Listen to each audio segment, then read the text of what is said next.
Welcome to today's deep dive.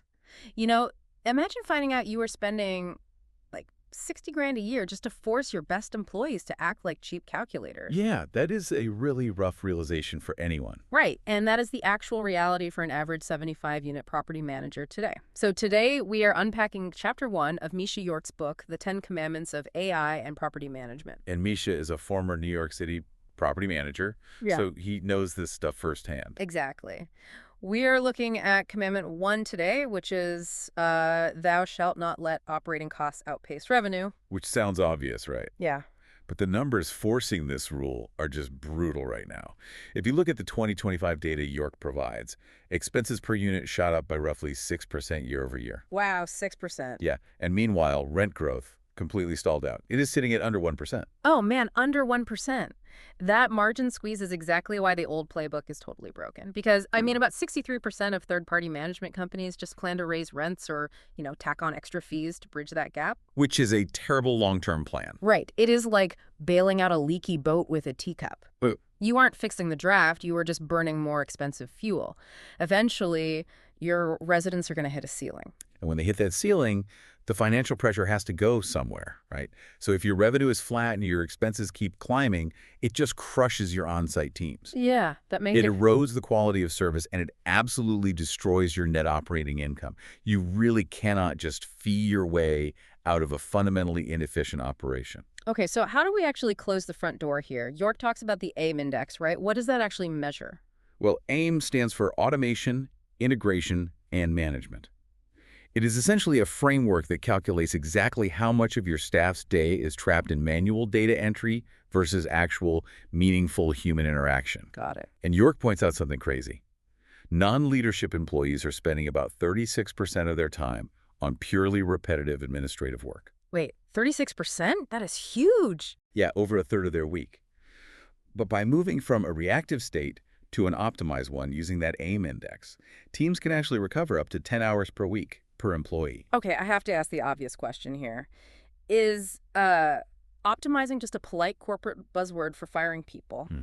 If software takes over 36% of the work, doesn't management just cut the staff? Right. I get why you'd think that, but York is adamant that this is a reallocation strategy, not a reduction strategy. Oh, okay. Reallocation. Exactly. You are redesigning the workload. Mm-hmm.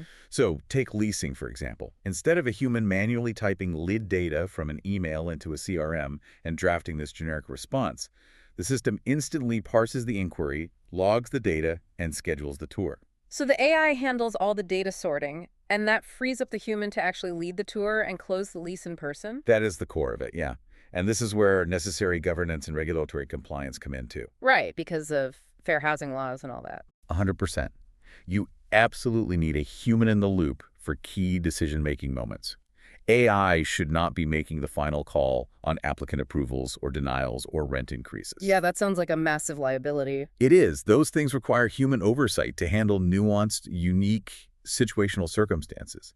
The AI simply removes the busy work so your staff has the bandwidth to actually handle those complex, high-value judgments. That is a great point. So let's put a dollar amount on that busy work. York breaks down the math for a standard 75-unit property, right? Let's say you have 3 on-site staff members. Right.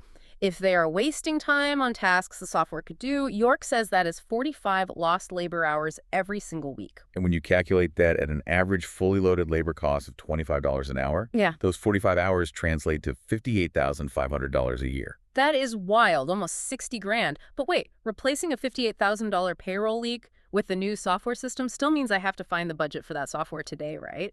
York notes these automation systems range from $6,000 to $24,000 annually. So how do we justify that upfront hit? Because the insight here isn't just, go buy software. It is that you are already paying for the automation software. Right. How do you mean? You are just currently paying for it in the form of exhausted human payroll. By adopting the system, you aren't adding a new expense. You are enforcing structural cost discipline. You basically trade $58,000 of misdirected labor for a $24,000 tool that actually fixes the process. Oh, I see. So across a whole portfolio, if you just let expenses rise without changing how the work gets done, you are actively choosing gradual margin erosion. Exactly. It ultimately comes down to protecting your people's time so they can actually protect your margins. That is such a solid takeaway. And, whether you manage properties or are just scaling a completely different type of business, the lesson remains exactly the same. You cannot afford to let low return repetition quietly absorb your payroll. You really can't. You have to redesign the workload before you try to expand it. Absolutely. Well, we're going to leave you with this final provocative thought to ponder today. If you magically recovered 10 hours from repetitive busy work next week, what single high value task would you finally tackle, and how would that transform your own bottom line?